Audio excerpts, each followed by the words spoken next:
Capítulo 3. La batalla de Uhud.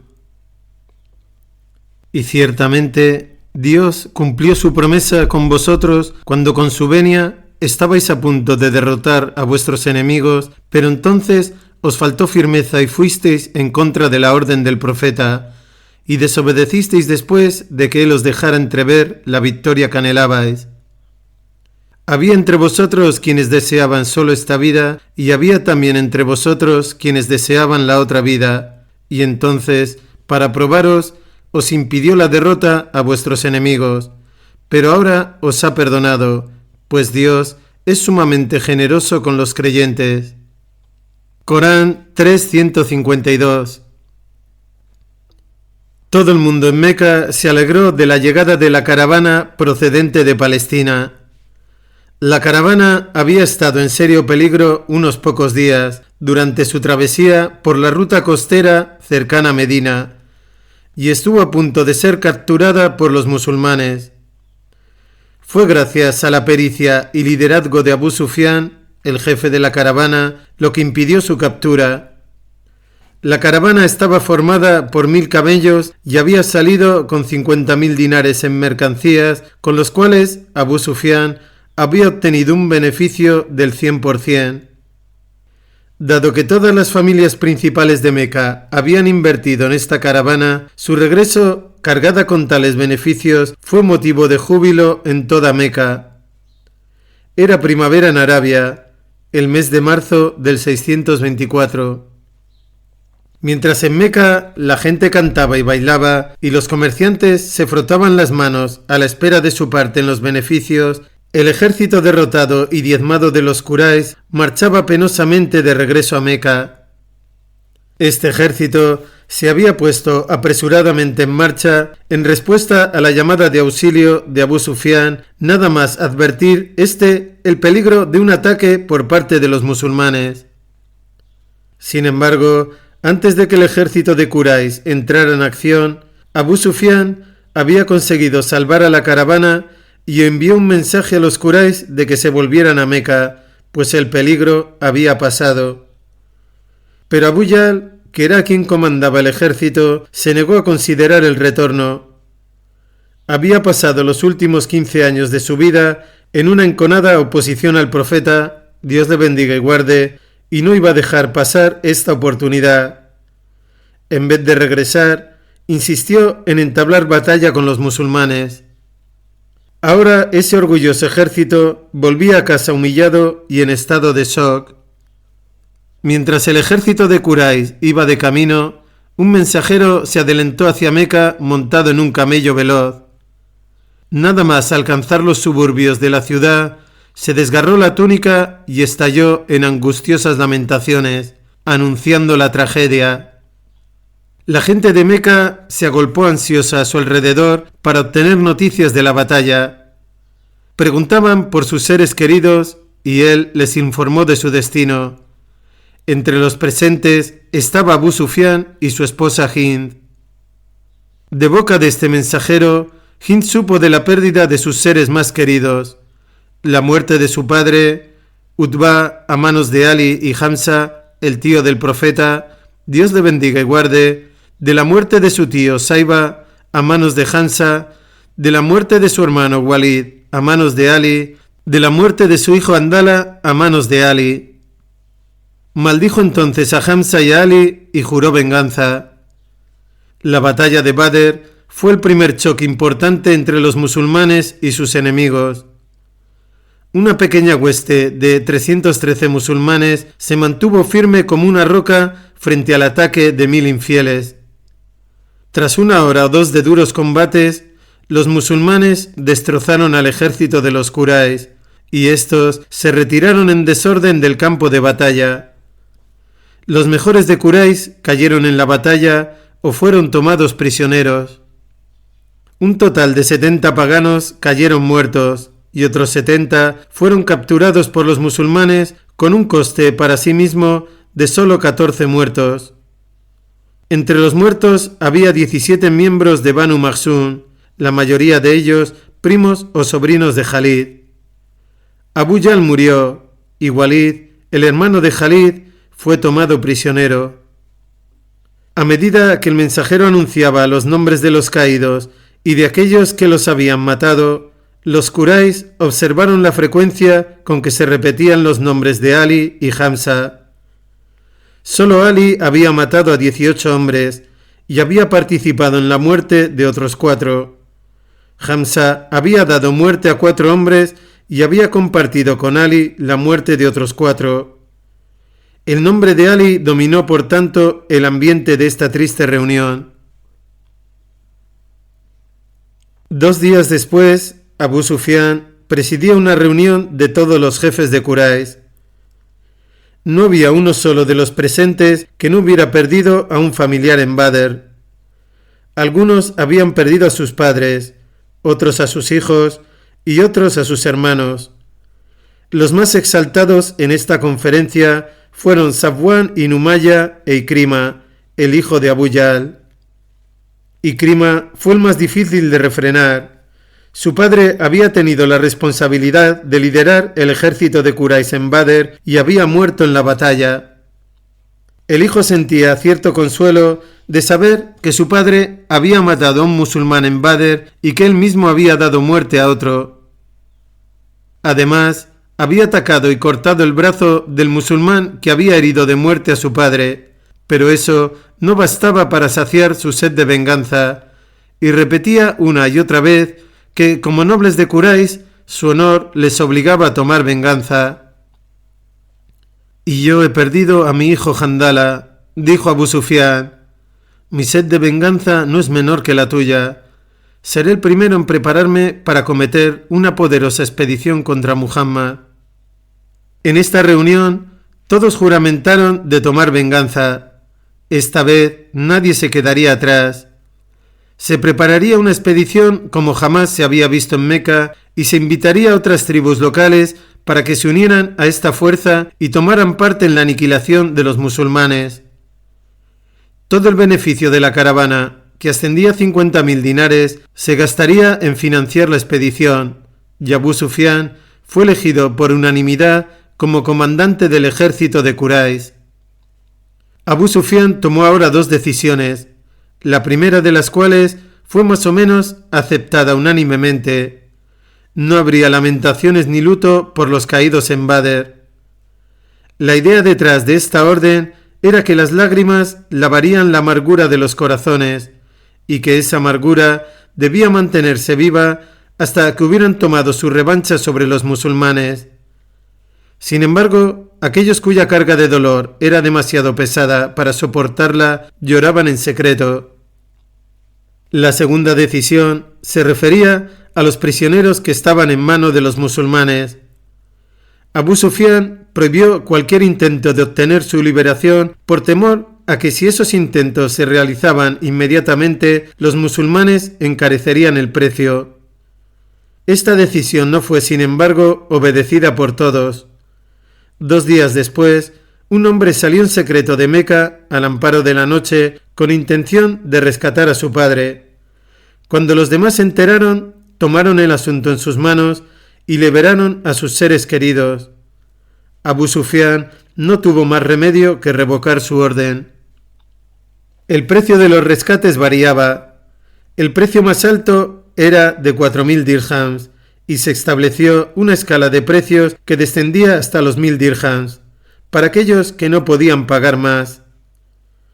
Unos pocos prisioneros, que eran demasiado pobres para pagar, pero sabían leer y escribir, pagaron su libertad enseñando a algunos niños musulmanes a leer y escribir.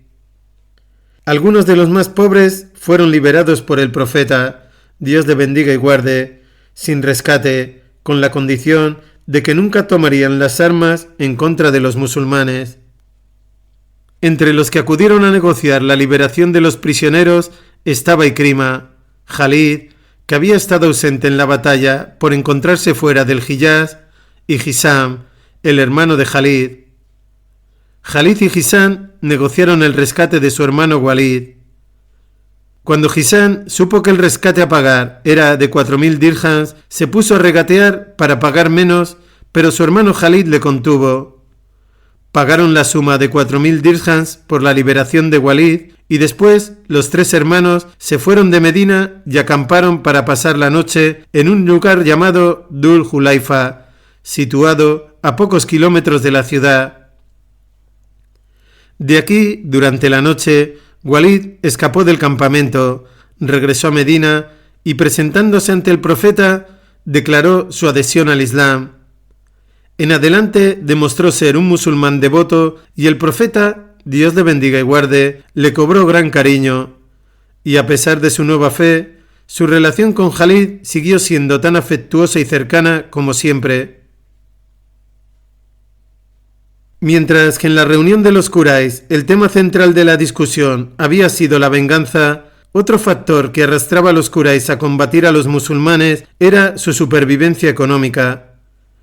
La ruta principal de la caravana de los Quraysh a Siria y Palestina pasaba por el camino de la costa que ahora, tras la batalla de Badr, quedaba cerrado para ellos. En noviembre, Safwan ibn Umayya decidió emprender una expedición de comercio y envió una caravana siria por una ruta que él consideraba más segura. La caravana salió de Meca por la ruta de Irak y después de recorrer cierta distancia giró en dirección noroeste hacia Siria, dejando a un lado Medina a una distancia que Safwan consideró segura. El profeta, Dios le bendiga y guarde, sin embargo, tuvo noticia de esta caravana y envió a Zaid ibn Harisa con 100 hombres para capturarla, cosa que Zaid hizo. Safwan acudió entonces a Abu Sufyan y ambos líderes convinieron en que, dado que el bienestar y la prosperidad de los Quraysh dependía de su beneficioso comercio con Siria, cuanto antes derrotasen a los musulmanes, mejor. Ikrima también se mostró impaciente y presionó para que se tomara una decisión urgente. Abu Sufyan, sin embargo, siendo un jefe sabio y experimentado, sabía que era necesario algún tiempo para preparar la expedición y adquirir camellos, caballos y armas. Prometió que haría todo lo posible. Los preparativos para la expedición empezaron ahora con entusiasmo. Mientras estaban en marcha, un pagano de dudoso carácter acudió a Abu Sufyan para hacerle una proposición. Este hombre era Abu Amir de Medina. Estaba resentido por la llegada del santo profeta, Dios le bendiga y guarde, a Medina, y por la rapidez con la que los miembros de su clan, los Aus, habían empezado a aceptar el Islam. Entonces dejó Medina y juró que no regresaría mientras Muhammad detentase el poder allí. En Meca se dedicó a incitar a los Quraysh en contra de los musulmanes.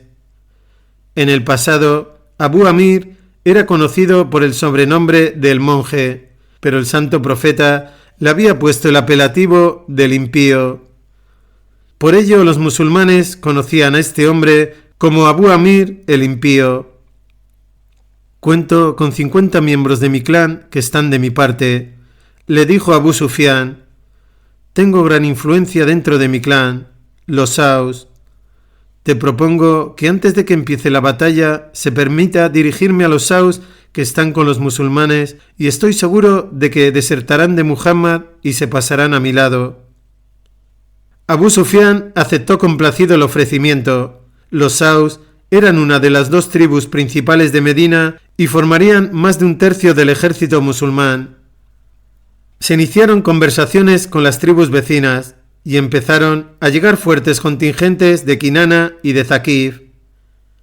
A principios de marzo del año 625, la expedición empezó a congregarse en Meca. Coincidiendo con esto, Abbas, el tío del profeta, Dios le bendiga y guarde, le escribió desde Meca informándole de los preparativos que estaban haciendo contra él. En la segunda semana de marzo, los Quraysh partieron de Meca con un ejército de 3.000 hombres, 700 de los cuales llevaban armaduras. Traían 3.000 camellos y 200 caballos. Con el ejército venían 15 mujeres de Quraysh transportadas en palaquines, cuya misión era recordar a los Quraysh a sus camaradas caídos en Badr y fortalecer así su determinación. Entre estas mujeres estaba Hind, que hacía de jefa, un papel natural en ella. Estaba también la mujer de Ikrima, la esposa de Ar-in Alas y la hermana de Jalid. Una de esas mujeres, a la que volveremos a mencionar más adelante, era Amra bint Alkama, y había también algunas cantoras provistas de panderetas y tambores. Mientras la expedición avanzaba hacia Medina, uno de los jefes de Quraysh, Jubair ibn Mutim, le dijo a su esclavo, de nombre Wasi ibn Harb: si matas a Hamza, el tío de Muhammad, en venganza por la muerte de mi tío en Badr, te concederé la libertad.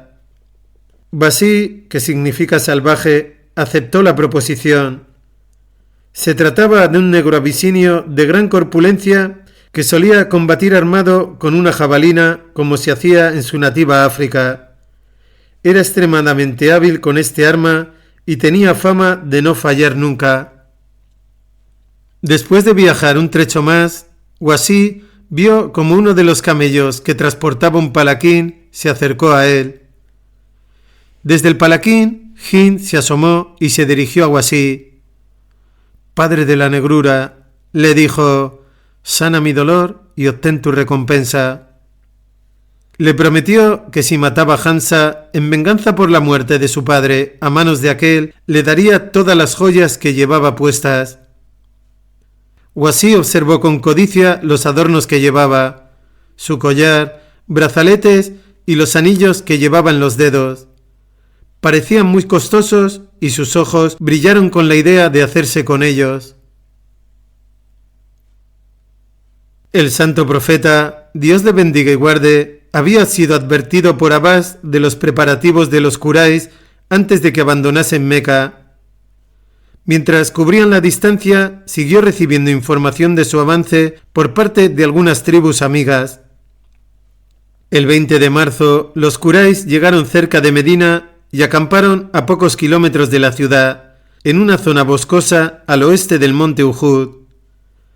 Ese mismo día, el profeta envió a 2 exploradores para observar a los Quraysh, y estos exploradores regresaron para informarle de las fuerzas del contingente enemigo. El 21 de marzo, el profeta, Dios le bendiga y guarde, salió de Medina al frente de 1000 hombres, de los cuales 100 llevaban armaduras. Los musulmanes tenían 2 caballos, de los cuales uno era el del profeta. Acamparon esa noche cerca de una pequeña colina llamada Sayhan, situada a menos de 2 kilómetros al norte de Medina. A la mañana siguiente, antes de reanudar la marcha, los hipócritas, que ascendían unos 300 hombres, liderados por Abdullah ibn Ubay, desertaron del ejército del profeta, argumentando que combatir a los Quraysh fuera de Medina no tenía posibilidades de victoria y que no tomarían parte en una operación que, según ellos, estaba abocada al fracaso. Los hipócritas se volvieron para Medina. El profeta, Dios le bendiga y guarde, se quedó entonces con 700 hombres, y con este contingente partió del campamento. La primera idea del profeta no había sido combatir fuera de Medina. Su intención era que los musulmanes esperasen la llegada de los Quraysh en su propio terreno y batallar en Medina. Pero la mayoría de los musulmanes insistían en salir a enfrentarse a los Quraysh y por ello el profeta, accediendo a su petición, salió a dar batalla a los Quraysh fuera de Medina. Sin embargo, aunque se disponía a enfrentarse al enemigo a campo abierto, presentaría batalla en un terreno escogido por él. Se desplazó entonces al pie del monte Uhud y allí dispuso sus tropas para la batalla. Uhud es una gran montaña situada a unos 6 kilómetros al norte de Medina, tomando como referencia la mezquita del profeta en Medina, que se alza a unos 300 metros sobre el nivel de la llanura circundante. La montaña tiene unos 7 kilómetros de longitud. En el lado oeste de Uhud, un gran espolón desciende abruptamente hasta el suelo, y a la derecha de este espolón, visto desde Medina, se alza suavemente un valle que asciende y se aleja a medida que se estrecha en un desfiladero a unos 900 metros del pie del espolón. Más allá de este desfiladero, ese queda reducido a la nada al encontrarse con la pared principal de la cresta. En la entrada de este valle, al pie de este espolón, fue donde el profeta, Dios le bendiga y guarde, situó a su ejército. El valle se alzaba a su espalda. Organizó sus fuerzas en una formación compacta que presentaba un frente de 900 metros. Situó su ala derecha al pie del espolón y la izquierda al pie de una pequeña colina de unos 13 metros de altura y 170 de longitud, llamada Ainain. El flanco derecho de los musulmanes estaba protegido, pero el izquierdo podía ser atacado rodeando Ainain. Por ello, para evitar este peligro, el profeta, Dios le bendiga y guarde, situó 50 arqueros sobre Ainain, pues desde allí podían controlar los accesos por los cuales los Quraysh podrían maniobrar y atacar la retaguardia de los musulmanes. Estos arqueros estaban al mando de Abdullah ibn Jubayr y recibieron las siguientes instrucciones del profeta: usad vuestras flechas contra la caballería enemiga, mantened a la caballería lejos de nuestras espaldas. Mientras mantengáis vuestra posición, nuestra retaguardia estará segura. Por ninguna razón debéis abandonar esta posición. Si la batalla se inclina a nuestro favor, no os reunáis con nosotros. Si nos veis en dificultades, no acudáis en nuestra ayuda. Las órdenes de este grupo de arqueros eran muy claras. Dado que Ainain era una posición táctica importante que dominaba toda la zona circundante, era imperativo asegurar que no cayera en mano de los Quraysh. En la retaguardia de los musulmanes, 14 mujeres se ocupaban de dar agua a los sedientos, sacar a los heridos del campo y vendar sus heridas. Entre esas mujeres estaba Fátima, la hija del profeta, Dios le bendiga y guarde, y esposa de Ali. El profeta, Dios le bendiga y guarde, ocupó su posición en el ala izquierda del ejército. La disposición de las fuerzas musulmanas planteaba una batalla frontal y estaba perfectamente concebida. Esto permitía a los musulmanes explotar plenamente sus puntos fuertes, su valentía y su pericia combativa. Asimismo, los protegía de los peligros de la superioridad numérica de los Quraysh y de su caballería, un ala móvil de la que los musulmanes carecían. Abu Sufyan hubiese preferido una batalla abierta en la que pudiese maniobrar contra los flancos y la retaguardia de los musulmanes con su caballería y así poder aplicar su máxima fuerza sobre ellos. Pero el profeta neutralizó las ventajas de Abu Sufyan y le obligó a combatir en un frente restringido que limitaba su superioridad en hombres y caballería. Otro hecho notable es que los musulmanes estaban de hecho cara a Medina y a sus espaldas tenían el monte Uhud, así que los Quraysh tenían vía libre a Medina. Ahora los Quraysh tomaron sus posiciones, fijaron su campamento a 1,5 kilómetros del espolón y desde aquí Abu Sufyan condujo a su ejército y lo dispuso para la batalla frente a los musulmanes. Lo organizó como un cuerpo de infantería en el centro con 2 alas móviles. En el ala derecha estaba Khalid y en la derecha Ikrima, cada uno de ellos al mando de un escuadrón de caballería de 100 jinetes.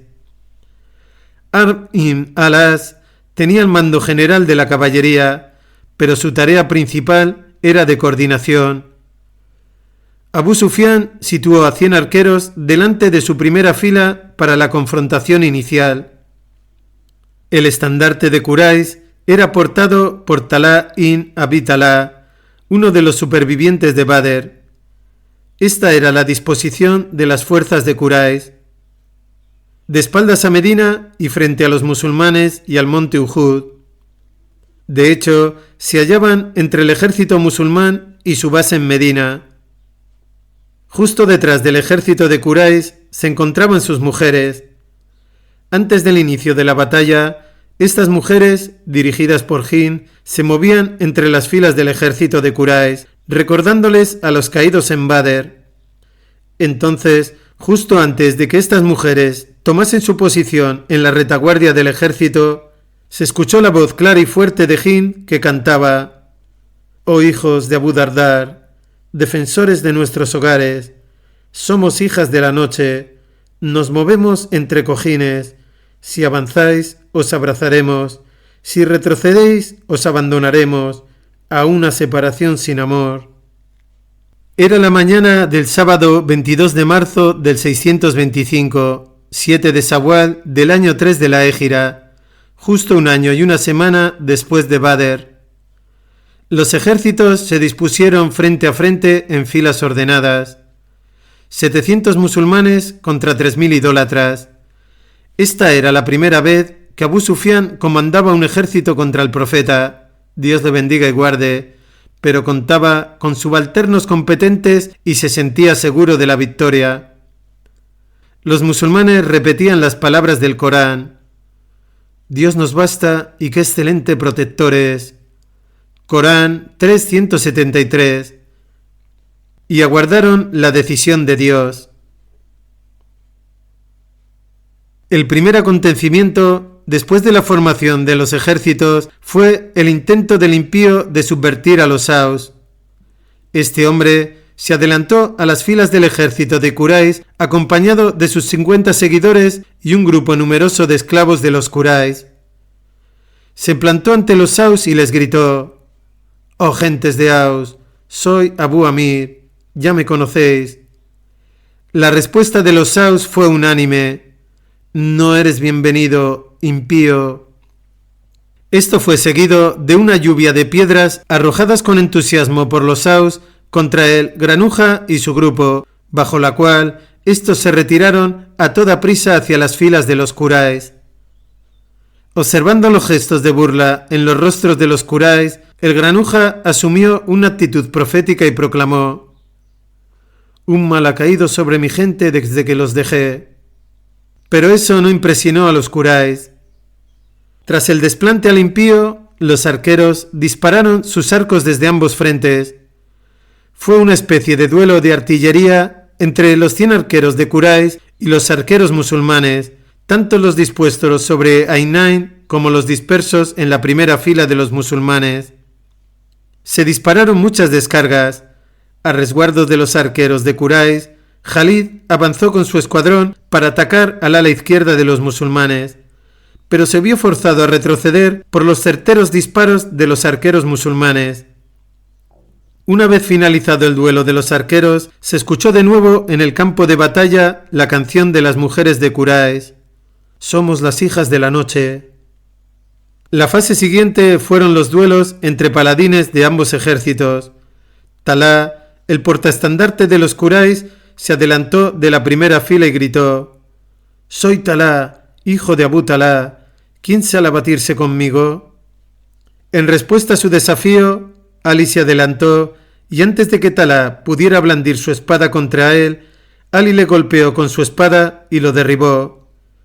Talá solo quedó herido, y cuando Ali se disponía a rematarlo, Talá imploró compasión y Ali se retiró inmediatamente. Más tarde, sin embargo, en medio de la batalla, el herido Talá caería bajo las espadas de los musulmanes. Al caer Talá, otro de los paganos se adelantó y recogió el estandarte de Quraysh. Este hombre fue muerto por Hamza. Mientras Hamza daba muerte a este hombre, fue detectado por Wasi, el esclavo abisinio, que esperaba su momento tras las filas de Quraysh. Sigilosamente, Wasi avanzó hacia la derecha para acercarse a Hamza por un costado. Hamza era fácil de reconocer, pues lucía una gran pluma de avestruz en su turbante. Ahora los duelos se generalizaron. Uno tras otro, los parientes de Talá recogieron el estandarte, y uno tras otro fueron abatidos por los musulmanes, la mayoría de ellos a manos de Ali. Abu Sufyan también se adelantó a caballo para combatir y fue desafiado por Jandalá ibn Abu Amir, que combatía a pie. Antes de que Abu Sufyan pudiese usar su lanza o sacar la espada, Jandalá golpeó con su espada las patas delanteras de su caballo y lo derribó. Abu Sufyan gritó pidiendo auxilio y fue asistido por uno de sus compañeros, que se enfrentó a Jandalá y lo mató. Abu Sufyan se apresuró entonces a buscar protección en las filas de Quraysh. Otro guerrero de Quraysh que se adelantó fue Abdurrahman ibn Abu Bakr. Se destacó de la primera fila y profirió el desafío acostumbrado, ante lo cual su padre, Abu Bakr, desenvainó la espada y se dispuso a avanzar desde las filas de los musulmanes para enfrentarse a él. El santo profeta, Dios le bendiga y guarde, le contuvo, sin embargo, diciéndole: «Envaina tu espada». Este Abdurrahman se convertiría luego en uno de los más valientes guerreros del Islam y se cubrió de gloria en las campañas de Siria. Poco después de los duelos, el combate se generalizó y ambos ejércitos se enzarzaron en feroces combate cuerpo a cuerpo. Los musulmanes eran superiores en el manejo de la espada y en el coraje, pero tales ventajas quedaban equilibradas por la superioridad numérica de los Quraysh. Mientras proseguía este choque frontal de las dos fuerzas, Khalid hizo otra incursión hacia el ala derecha de los musulmanes, en la que se hallaba el profeta, Dios le bendiga y guarde, pero fue rechazado de nuevo por los arqueros musulmanes apostados en Ainain. El propio profeta tomó parte de esta acción disparando las flechas sobre la masa de guerreros enemigos.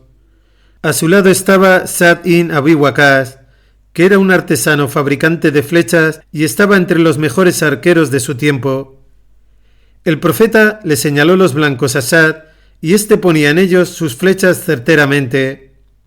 Hamza estaba luchando justo al borde del ala izquierda del ejército musulmán. Hasta entonces había matado a 2 hombres y reconoció a un tercero que venía hacia él.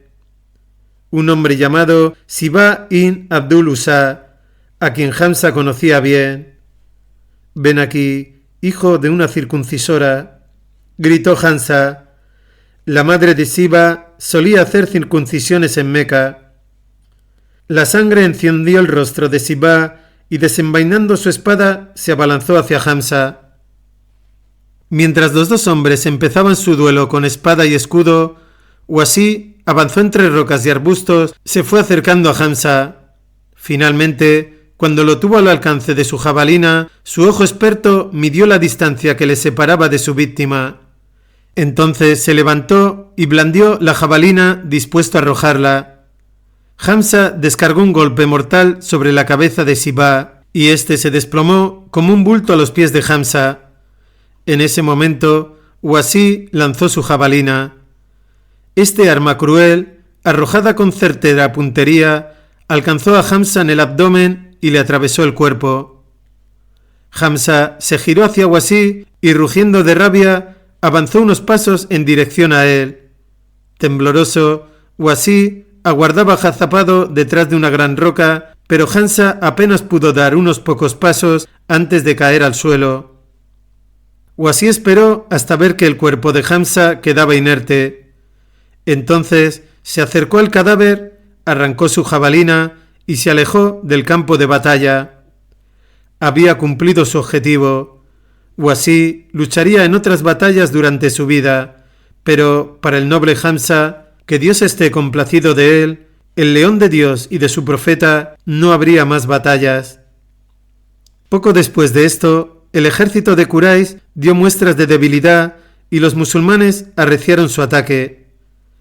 Después de que varios portaestandartes de Quraysh cayeran muertos o heridos, su bandera fue recogida por un esclavo que siguió luchando hasta caer muerto también él, y el estandarte volvió a caer al suelo. Entonces los Quraysh se desmoralizaron y huyeron en desbandada. Ahora reinaba el pánico en las filas de Quraysh. Los musulmanes salieron en su persecución, pero el enemigo corría más que sus perseguidores. Las mujeres de Quraysh se lamentaban al ver lo que les ocurría a sus hombres.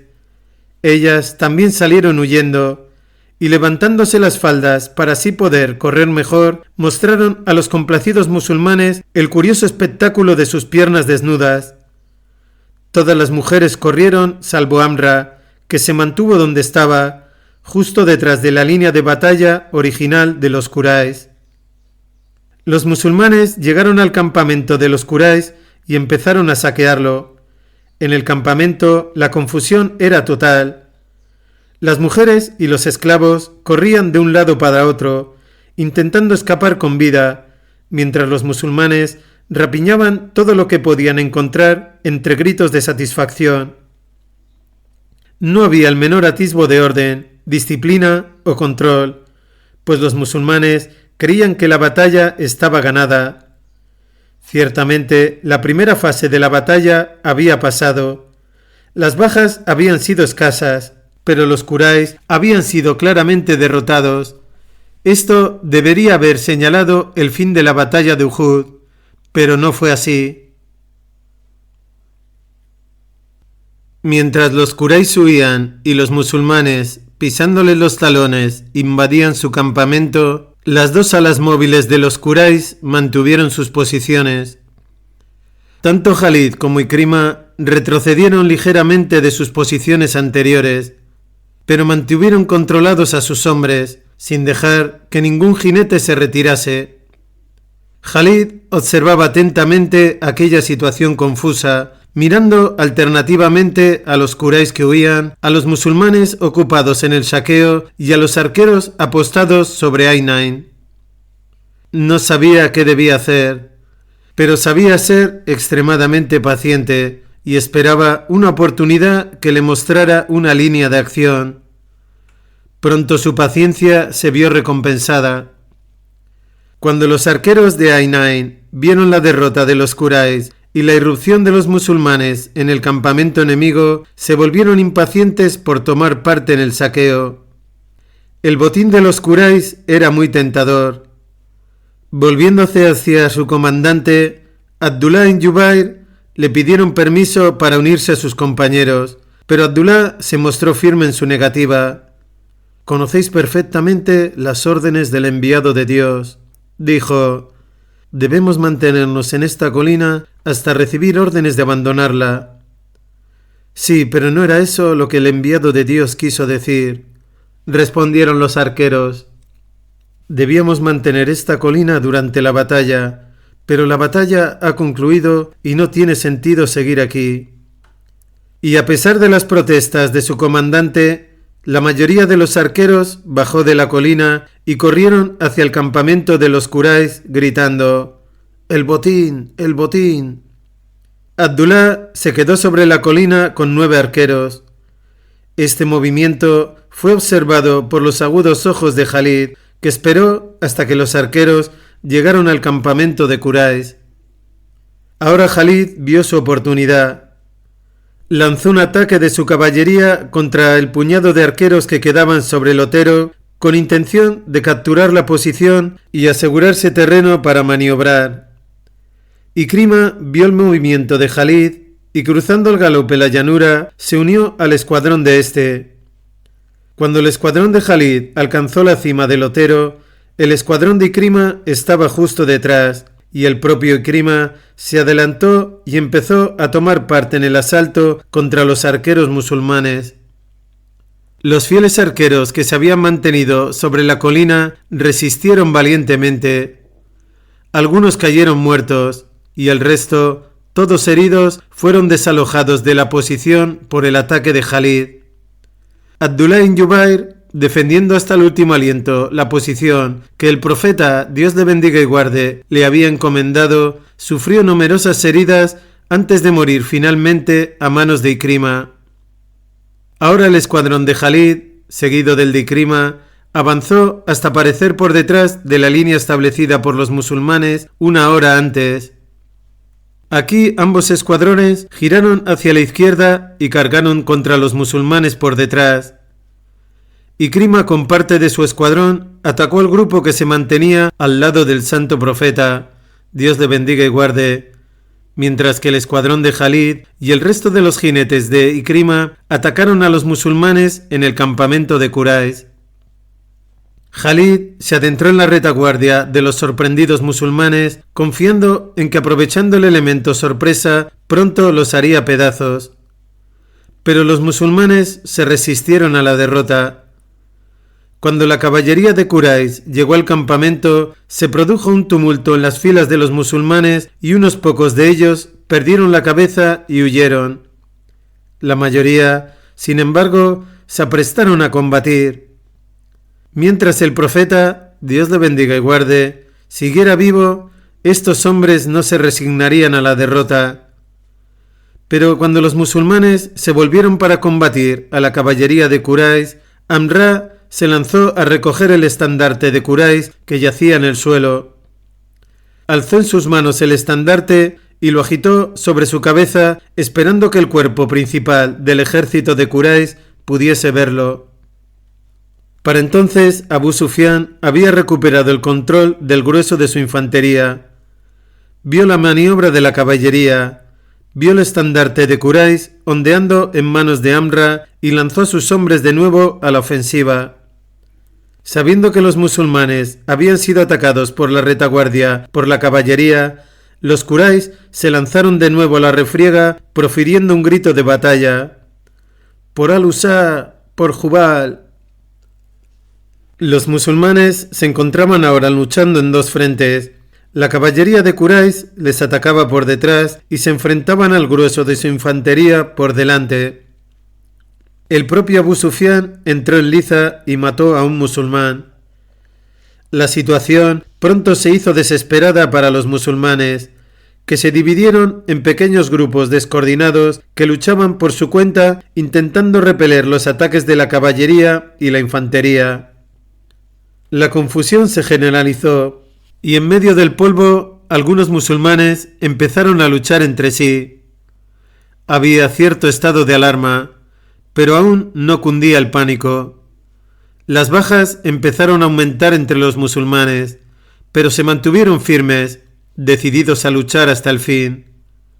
Fue por entonces cuando Khalid mató con su lanza a su primera víctima, Abu Asira, y derribó a otro musulmán. Creyéndole muerto, Khalid siguió avanzando, pero este segundo hombre solo estaba herido y se levantó y siguió luchando. La batalla estaba ahora concentrada en dos focos separados.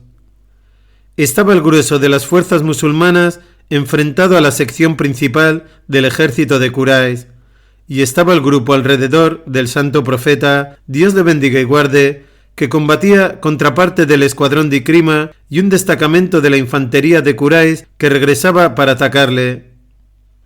Comenzó entonces la ordalía del profeta, Dios le bendiga y guarde. Cuando los musulmanes abandonaron sus posiciones para perseguir a los Quraysh, el santo profeta, Dios le bendiga y guarde, se mantuvo firme en su puesto de batalla.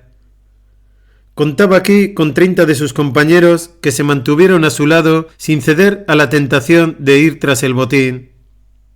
Entre esos 30 estaban algunos de sus seguidores más cercanos: Ali, Abu Bakr, Sa'd ibn Abi Waqqas, Talha ibn Ubaidullah, Abu Ubaida, Abdurrahman ibn Auf, Abu Duyana y Musab ibn Umair. En el grupo estaban también dos mujeres que habían estado trayendo agua a los musulmanes y que ahora se unieron al profeta, Dios le bendiga y guarde. Una vez que Khalid hubo capturado la posición de los arqueros y la caballería de Quraysh empezó a maniobrar para atacar a los musulmanes por la retaguardia, el profeta, Dios le bendiga y guarde, comprendió el serio aprieto en que se encontraban los musulmanes. No estaba en situación de hacer nada para controlar y dirigir los movimientos del grueso de su ejército, porque ese estaba demasiado alejado y sabía que su propio grupo pronto sería atacado. Su situación era del todo insostenible, por lo que decidió dirigirse al pie del espolón que tenía justo a su espalda, no aquel al pie del cual había situado al ala derecha de los musulmanes, y con esta intención empezó a retroceder. Pero apenas había recorrido unos 300 metros con sus 30 compañeros cuando Ikrima y sus jinetes avanzaron y les cortaron el paso. El profeta decidió quedarse donde estaba y luchar. Poco después, un grupo de infantería de Quraysh llegó también dispuesto a atacar al profeta. El grupo del profeta, Dios le bendiga y guarde, se encontró asediado por delante y por detrás.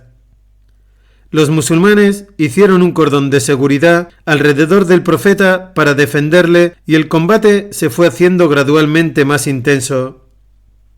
El propio profeta usó eficazmente su arco y flechas y siguió disparando con él hasta que se rompió. Después entregó sus flechas a Sa'd, cuya excelente habilidad como arquero hizo estragos entre los Quraysh.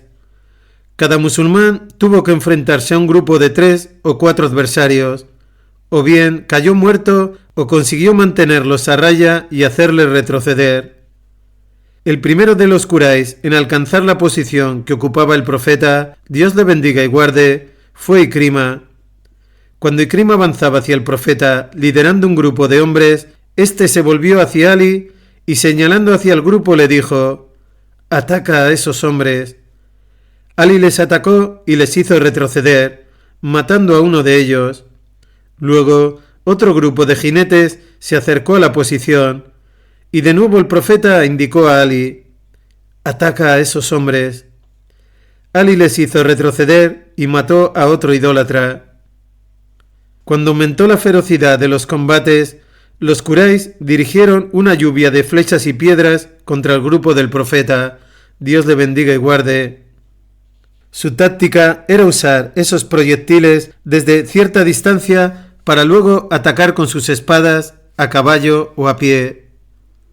A fin de proteger al profeta de las flechas, Abu Duyana se situó delante de él, dando la espalda a la infantería de Quraysh, de donde provenían la mayoría de las flechas.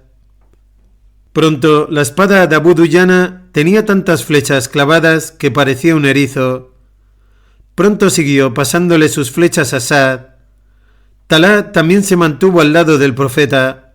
En una ocasión, cuando una flecha estaba a punto de alcanzar al profeta en la cara, Talá puso la mano en la trayectoria de la flecha y la detuvo con su mano. De resultas de ello, Talá perdió un dedo, pero salvó al profeta. Khalid seguía lanzando ataque tras ataque con su escuadrón contra el destacamento principal de los musulmanes, causando muchas bajas. Fue entonces cuando mató a un segundo hombre, Sabd ibn Dadaja, con su lanza. En esta batalla, Khalid usó sobre todo su lanza, con la que derribaba y atravesaba al adversario. Cada vez que abatía a un hombre solía gritar: «Toma eso, y soy el padre de Suleimán». Tras la primera arremetida del contraataque, se produjo una pausa en el sector del profeta, mientras los Quraysh se retiraban un trecho a descansar antes de reanudar sus ataques. Durante esta pausa, uno de los musulmanes observó que el profeta, Dios le bendiga y guarde, miraba con recelo por encima del hombro. El hombre le preguntó por qué lo hacía, y el profeta le contestó con desenfado: «Estoy esperando a Ubay ibn Khalaf. Es posible que se acerque a mí por detrás. Si le ves venir, deja que se acerque». Justo acababa de decir esto cuando un hombre se separó del escuadrón de Ikrima y avanzó lentamente hacia el profeta, montando en un enorme caballo de guerra.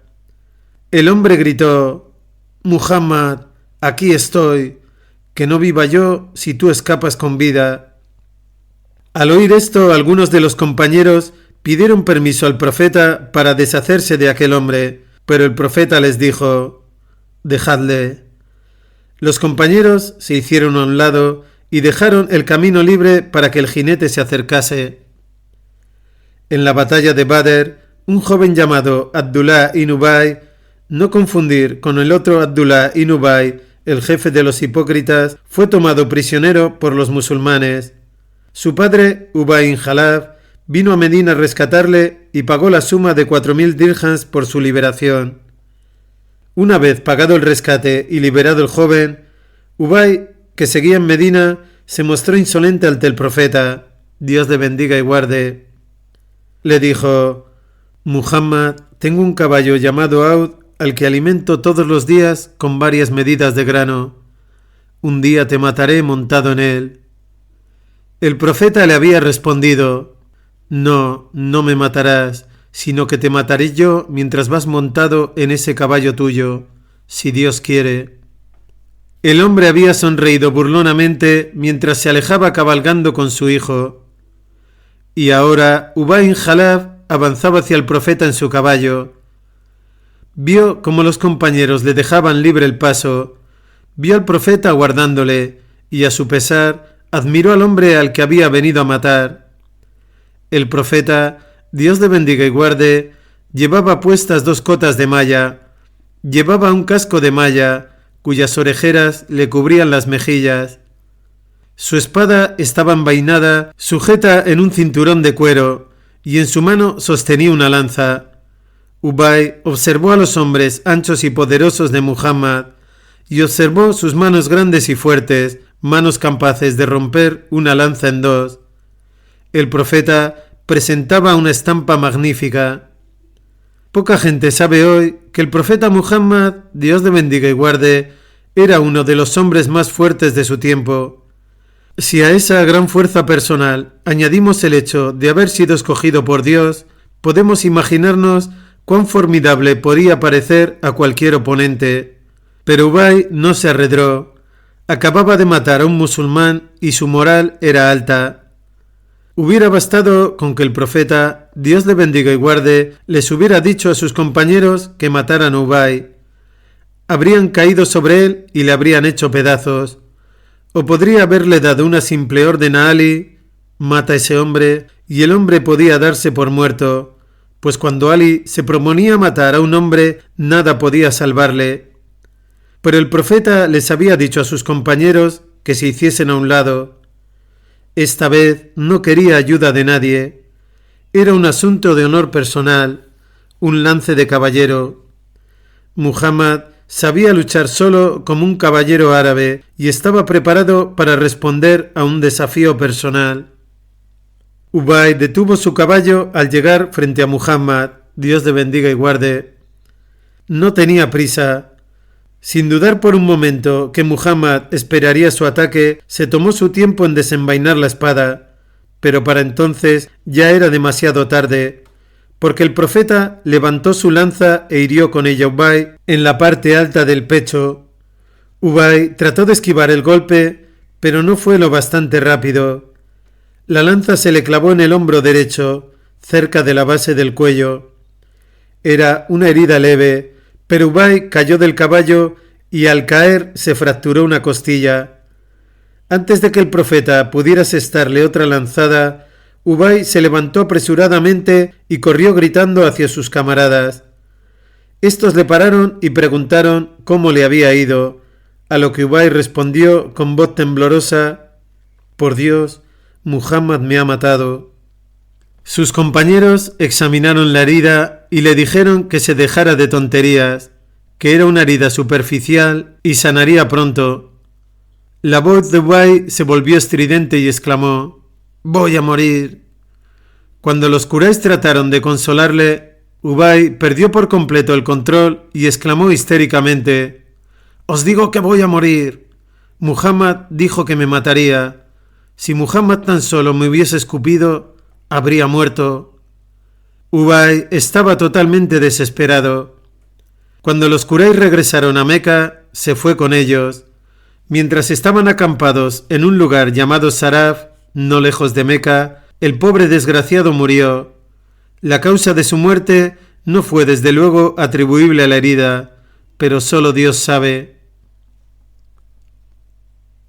La situación se hizo gradualmente más angustiosa, pero los musulmanes resistían tenazmente sin mostrar signos de desistir.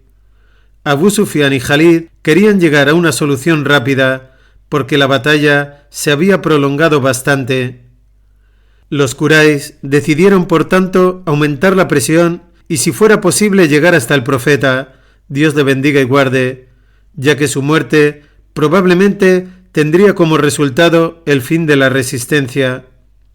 Un grupo fuerte de la infantería de Quraysh avanzó entonces hacia el profeta, Dios le bendiga y guarde.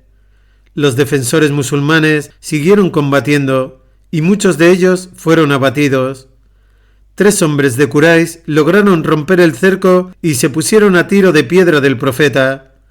Estos 3 hombres, Utba ibn Abi Waqqas, Abdullah ibn Sahab e Ibn Kamia, empezaron a lanzar piedras contra el profeta.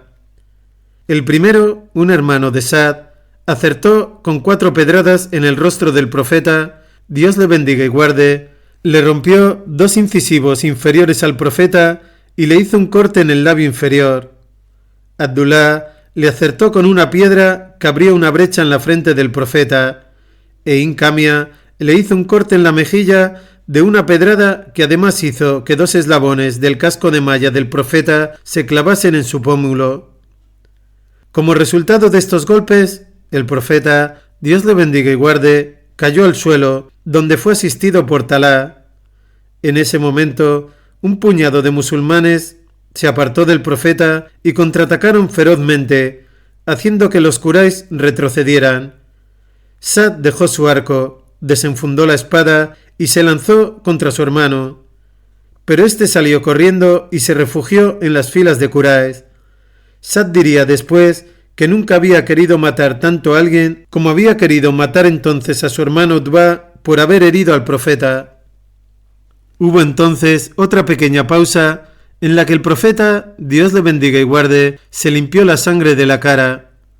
Al hacerlo decía: ¿cómo va a prosperar una gente que ensangrienta la cara de su profeta cuando él solo les llama a su señor? Abu Ubaida, que tenía cierta experiencia como cirujano, trató de extraer los 2 eslabones que se habían clavado en el pómulo del profeta. Al final, tuvo que usar los dientes para sacarlos y en el proceso perdió 2 de sus incisivos. En adelante era conocido entre los árabes como al-Azram, o sea, el que carece de incisivos. Durante esta pausa, el profeta, Dios le bendiga y guarde, consiguió recuperarse de la conmoción de este ataque y de sus heridas. Una mujer negra llamada Ayman, que había sido nodriza del profeta en su infancia, se encontraba ahora a su lado. De las filas de Quraysh emergió un hombre llamado Jabán ibn al-Arqa, que se adelantó lentamente hasta ponerse a tiro de arco y colocando una flecha en su arco, disparó apuntando a esta mujer que estaba de espaldas a él. La flecha alcanzó a Ayman en las posaderas. Abán encontró esto terriblemente gracioso y soltó una sonora carcajada al tiempo que se volvía y empezaba a caminar de vuelta hacia las filas de Quraysh. El profeta vio lo ocurrido y se llenó de ira. Extrajo una flecha de su carcaj y se la entregó a Sa'd, ordenándole: dispara a ese hombre. Sa'd colocó la flecha del profeta en su arco y apuntando con cuidado disparó contra el idólatra, alcanzándole en el cuello.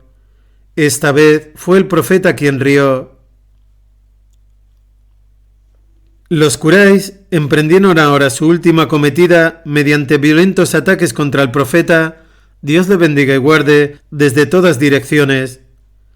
El cerco formado por los compañeros consiguió detener el ataque en prácticamente todos los puntos, pero en un punto se abrió una brecha e Hincamia volvió a abrirse paso y se lanzó contra el profeta. Este hombre fue uno de los que hirió con sus pedradas al profeta en la anterior fase del ataque. Junto al profeta y algo a su derecha estaban Musab ibn Umair y una mujer llamada Amara. Esta mujer había dejado la tarea de suministrar agua a los heridos y tomando la espada y el arco de uno de los caídos había participado de hecho en los recientes combates, consiguiendo derribar a un caballo e hiriendo a un idólatra. Hincamia confundió a Musab con el profeta, Dios le bendiga y guarde, y se lanzó contra él. Musab le estaba esperando con la espada desenvainada, y empezaron a pelear. Tras intercambiar algunos golpes, Hincamia le asestó un golpe mortal a Musab ibn Umair y lo mató. Mientras Musab se derrumbaba al suelo, Amara se lanzó contra Hincamia y le asestó un golpe con su espada en el hombro. Hincamia llevaba una cota de malla, y como el golpe carecía de suficiente fuerza, no le causó daño. En respuesta, Hincamia hirió a la mujer en el hombro con su espada, pero al ser un golpe apresurado, no la mató, solo le hizo un corte profundo en el hombro, de resultas del cual la mujer cayó al suelo, y durante un rato fue incapaz de moverse. Tan pronto como Amara cayó derribada, el infiel vio al profeta aislado y se lanzó contra él. Levantó la espada y asestó un golpe brutal sobre la cabeza del profeta. La espada cortó algunos eslabones de la malla del casco del profeta, pero no consiguió penetrar en él. Tras rebotar en el casco, la espada siguió su trayectoria y golpeó el hombro derecho del profeta. Dios le bendiga y guarde. La fuerza del golpe fue tal y el poder muscular que lo impulsaba tan grande que el santo profeta cayó en una zanja que había detrás de él. Ali y Talá acudieron y le sacaron de él. Al ver caer al profeta, Dios le bendiga y guarde, Incamia se dio la vuelta y corrió hacia los Quraysh gritando con todas sus fuerzas: «¡He matado a Muhammad! ¡He matado a Muhammad!». Su grito resonó por todo el campo de batalla y fue escuchado tanto por los Quraysh como por los musulmanes, muchos de los cuales se desanimaron y emprendieron la huida hacia el monte Uhud. Unos pocos, sin embargo, comprendieron que si el enviado de Dios estaba muerto, no tenía sentido seguir viviendo. Se abalanzaron entonces contra la caballería, decididos a vender sus vidas tan caras como fuera posible, pero fueron abatidos enseguida por Jalid e Ikrima. En esta acción, Jalid mató a su tercera víctima, Rafa ibn Waqs. Mientras el grueso del ejército musulmán se adentraba en el monte, la mayoría de los Quraysh se pusieron a despojar a los muertos y los musulmanes que defendían al santo profeta, Dios le bendiga y guarde, se vieron finalmente libres del asedio de los Quraysh. La tentación del botín resultaba tan irresistible para los Quraysh como lo había sido poco antes para los musulmanes. Al ver despejado el camino, el profeta, rodeado de los supervivientes de su grupo, se retiró hacia el desfiladero del valle. En esta retirada, unos pocos de Quraysh siguieron los pasos del profeta, pero fueron rechazados, y 1 o 2 murieron a manos de los compañeros. Jalid vio el movimiento del grupo del profeta hacia el paso en la montaña, pero no hizo ningún intento de interceptarlo, ya que estaba ocupado persiguiendo al grueso de la infantería musulmana.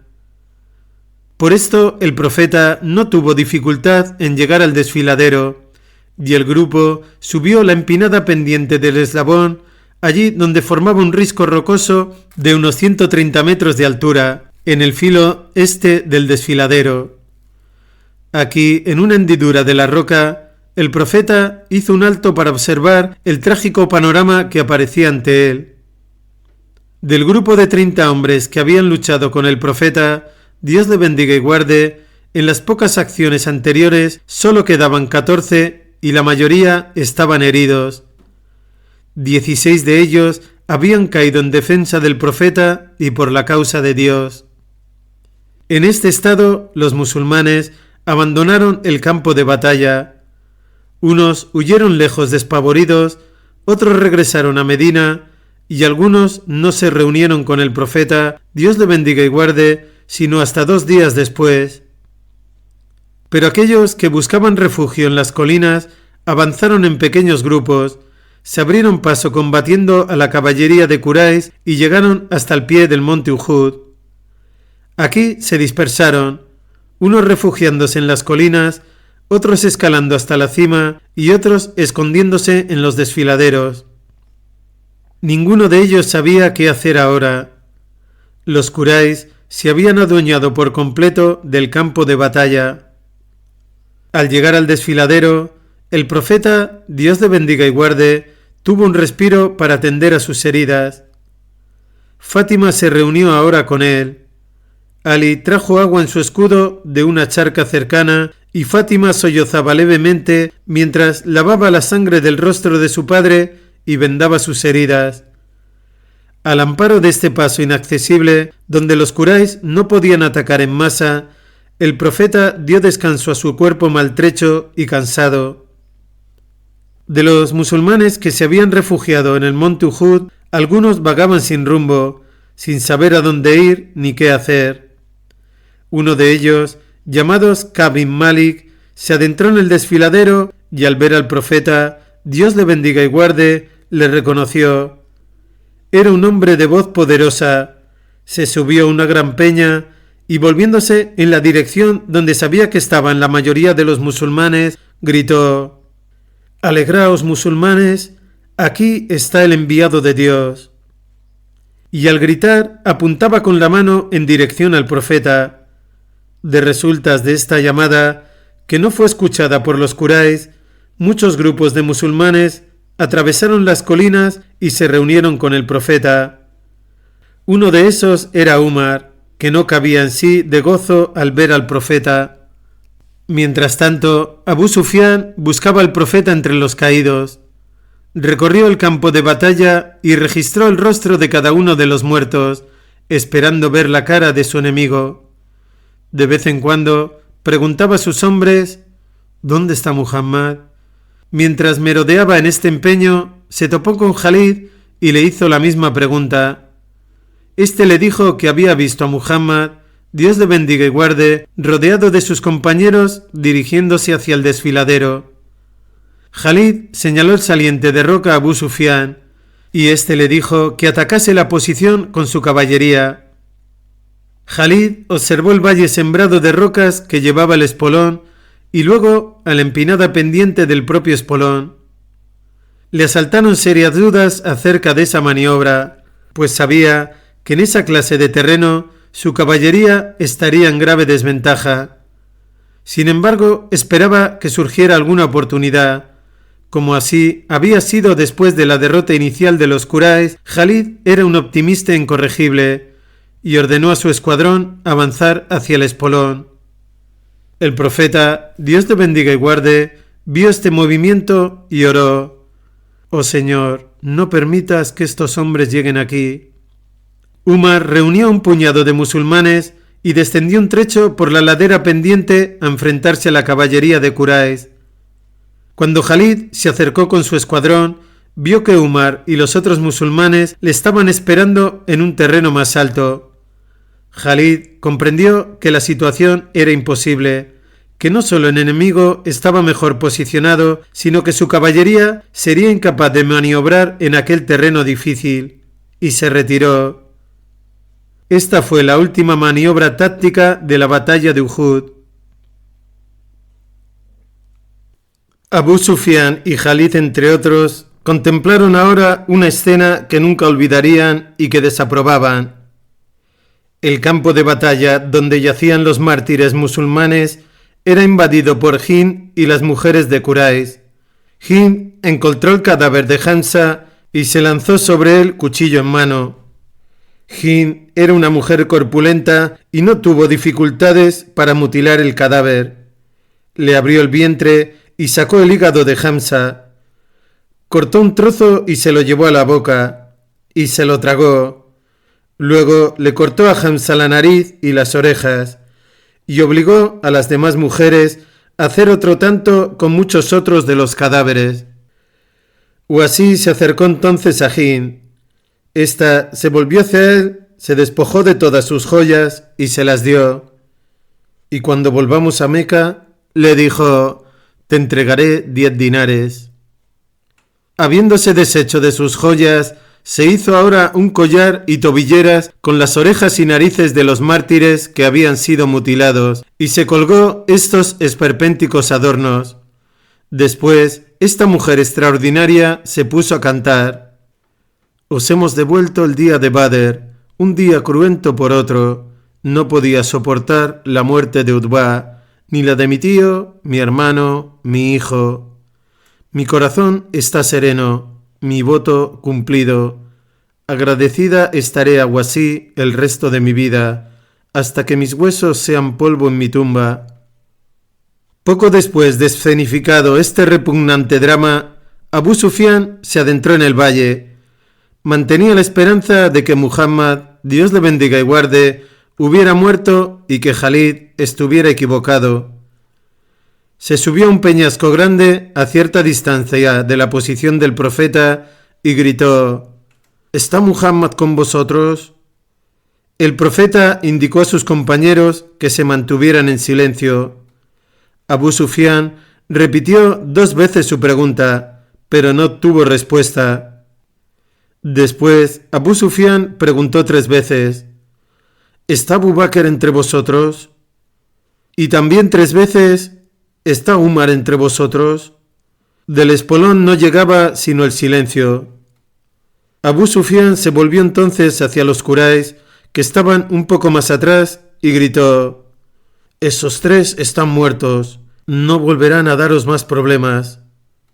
Al oír esto, Umar no se pudo contener y le gritó a Abú Sufián: «Mientes, enemigo de Dios, esos que has nombrado están vivos, y hay aún suficientes de nosotros para castigaros severamente». La respuesta de Abú Sufián fue una carcajada sonora y burlona. Sabía que los musulmanes no estaban en situación de castigar a nadie en ese momento, pero volvió a preguntarle a Umar: «Que Dios te proteja, hijo de Al-Khattab. ¿Está Muhammad realmente vivo?». «Por mi Señor, así es, ahora mismo te está oyendo». «Tú me mereces más crédito que Incamia», respondió Abú Sufián. Entonces se produjo un último diálogo entre Abú Sufián y el profeta, Dios le bendiga y guarde. El profeta no habló directamente con su enemigo, sino que le dijo a Umar lo que debía decir, y Umar le gritaba su respuesta a Abú Sufián: «Abú Sufián, gloria a Jubba, gloria a Al-Usá». El profeta: «Gloria a Dios, altísimo y poderoso». Abú Sufián: «Nosotros tenemos a Al-Usá y a Jubal, vosotros no contáis ni con Al-Usá ni con Jubal». El profeta: «Dios es nuestro Señor, vosotros no tenéis Señor». Abú Sufián: «El hecho está consumado, este ha sido nuestro día por el vuestro de Badr. La suerte en la guerra va por turnos, nos encontraremos en Badr el año que viene». El profeta: «En Badr nos encontraremos, tienes nuestra palabra». Abú Sufián: «Entre vuestros muertos encontraréis algunos que han sido mutilados. No lo ordené ni lo apruebo, no me culpes de ello». Después de estas palabras, Abú Sufián dio media vuelta y regresó con su ejército. Los Quraysh dejaron el campo de batalla y se reunieron en su campamento del día anterior. Cuando se marchaban, el santo profeta, Dios le bendiga y guarde, envió a Ali como explorador a ver si los Quraysh montaban a caballo o en sus camellos. Ali realizó su reconocimiento y regresó al profeta para informarle de que los Quraysh montaban sus camellos y llevaban a los caballos de las riendas. El profeta declaró: «Eso significa que se dirigen a Meca y que no atacarán Medina. Si se hubieran propuesto atacar Medina, habrían montado en sus caballos para combatir. En tal caso, por mi Señor, que saldría en este instante a combatirles de nuevo». Los Quraysh pernoctaron en Hamratu al-Asad, a 15 kilómetros de Medina. Los musulmanes regresaron a Medina, a excepción de algunos rezagados que aparecían al día siguiente o al otro. Al día siguiente, el santo profeta, Dios le bendiga y guarde, se levantó y se puso su armadura. Su rostro mostraba claras señales de las heridas que había sufrido en la batalla. Su mejilla, frente y labio estaban aún hinchados. La pérdida de 2 dientes le causaba dolor, y su hombro derecho estaba muy dolorido por el golpe recibido de Incamia. Este hombro le daría problemas durante todo un mes. El profeta, Dios le bendiga y guarde, hizo llamar a Bilal, su almuédano, y le ordenó que llamase a los creyentes a la batalla. Solo se permitiría participar en esta expedición a quienes hubiesen participado en la batalla el día anterior. La voz de Bilal resonó en las calles de Medina y llevó este mensaje a todas las casas de los creyentes. Los musulmanes se levantaron de sus lechos al oír las órdenes del profeta, Dios le bendiga y guarde, de aprestarse a la batalla. La mayoría estaban heridos, algunos más graves que otros. Habían pasado la noche sin poder dormir a causa del dolor que desproducían sus heridas. Las mujeres se habían pasado la noche ocupadas atendiendo a los soldados, limpiando y vendando sus heridas. No había muchos musulmanes que estuvieran en condiciones de batallar, pero aún así se levantaron de sus lechos. No hubo lamentos ni quejidos de dolor. Algunos cojeaban, otros usaban muletas improvisadas y otros apoyaban sus brazos sobre los hombros de sus camaradas para poder caminar. Así fueron llegando, cojeando y tambaleándose hasta el profeta, Dios le bendiga y guarde. Al ver al profeta exclamaban: «Labbaik, presente Señor», y esos musulmanes, cansados y heridos, comandados por un profeta herido, salieron a combatir a los infieles. Eran apenas unos 500. Mientras los musulmanes se aprestaban a la batalla, en el campamento de Quraysh se producía una fuerte discusión. Ikrima, que se mostraba ahora tan agresivo como el día anterior, insistía en volver a la lucha porque los musulmanes estaban debilitados después de la batalla, y ese era el momento de atacarles y derrotarles por completo antes de que pudieran recuperarse del revés sufrido. «Ya tenemos bastante», respondió Safwan ibn Umayya. «Hemos ganado la batalla y esta victoria debería bastarnos. Si los musulmanes están debilitados, nosotros tampoco estamos mejor. La mayoría de nuestros caballos y muchos de nuestros hombres están heridos.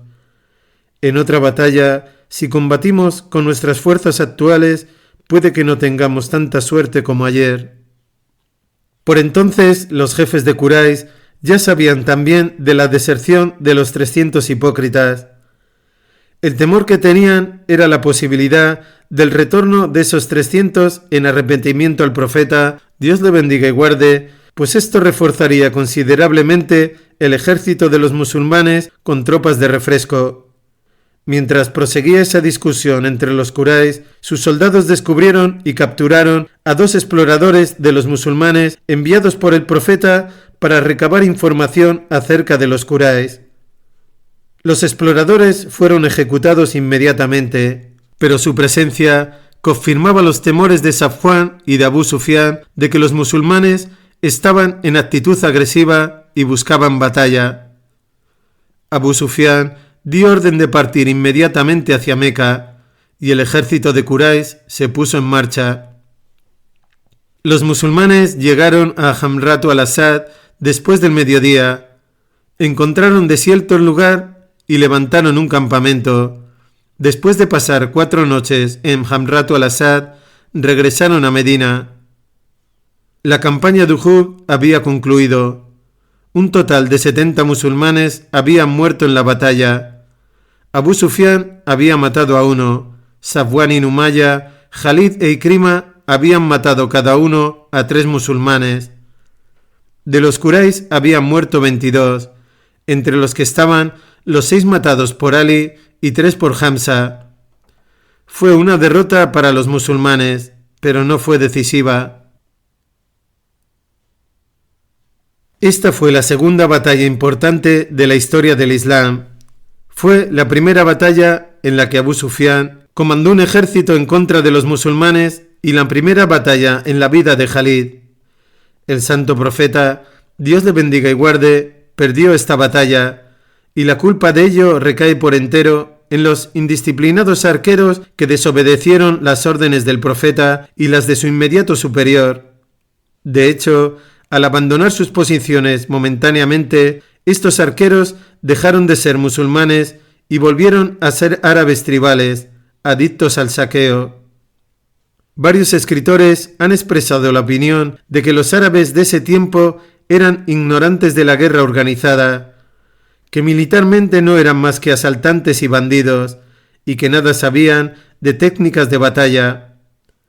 Ha sido sugerido por muchos de esos autores que los árabes aprendieron el arte de la guerra de los romanos y los persas, con los que entraron en contacto en las campañas posteriores a la muerte del profeta. Esto es simplemente falso. Ya hemos considerado las disposiciones adoptadas por el profeta y el sólido razonamiento militar de su planteamiento. Hay que resaltar también que, al escoger el campo de batalla, el profeta, Dios le bendiga y guarde, había dejado Medina expuesta al ataque de los Quraysh. Medina era la base de los musulmanes, pero el camino hacia esa base que discurría al sur de la posición de los musulmanes, quedaba abierto a Abu Sufyan. Los musulmanes no eran un obstáculo si Abu Sufyan hubiera decidido dirigirse a la ciudad. En su decisión, el profeta había intuido acertadamente que Abu Sufyan no se haría avanzar hacia Medina, pues en tal caso dejaría su flanco y su retaguardia expuestos al ataque de los musulmanes. Y esto fue justamente lo que ocurrió. Abu Sufyan no se dirigió a Medina por temor a los musulmanes que ocupaban el flanco de la ruta. Este es un ejemplo clásico que se repite una y otra vez en la historia militar, de una fuerza que defiende su base no esperando un ataque frontal contra ella, sino amenazando desde un flanco cualquier movimiento del enemigo hacia esa base. Si bien Abu Sufyan se vio forzado a plantear la batalla en condiciones desfavorables para él, la disposición de sus fuerzas fue la correcta, siguiendo el modelo usual, practicado por romanos y persas, de situar el cuerpo principal de la infantería en el centro y dos alas móviles que atacasen los flancos y la retaguardia del enemigo. En cuanto a la elección del campo de batalla y las disposiciones de los ejércitos, es poco probable que un general romano o persa al mando de estas fuerzas hubiese actuado dispuesto su ejército de manera distinta a como lo hicieron el profeta, Dios le bendiga y guarde, y Abu Sufyan. Desde luego, nadie hasta hoy ha propuesto una solución mejor. Otro hecho importante que esta batalla pone de manifiesto es el buen criterio militar de Jalid y su pericia. Cuando el grueso del ejército de Quraysh emprendió la retirada, sus elementos más pequeños, los escuadrones de caballería, se mantuvieron firmes en el campo de batalla. Por lo general, cuando la mayoría de un ejército se retira, sus partes no mantienen su posición. En esto vemos la inusual valentía de Jalid e Ikrima al mantener sus escuadrones bajo el control en el campo de batalla, aunque la razón no sugiriese la ventaja de hacer algo así.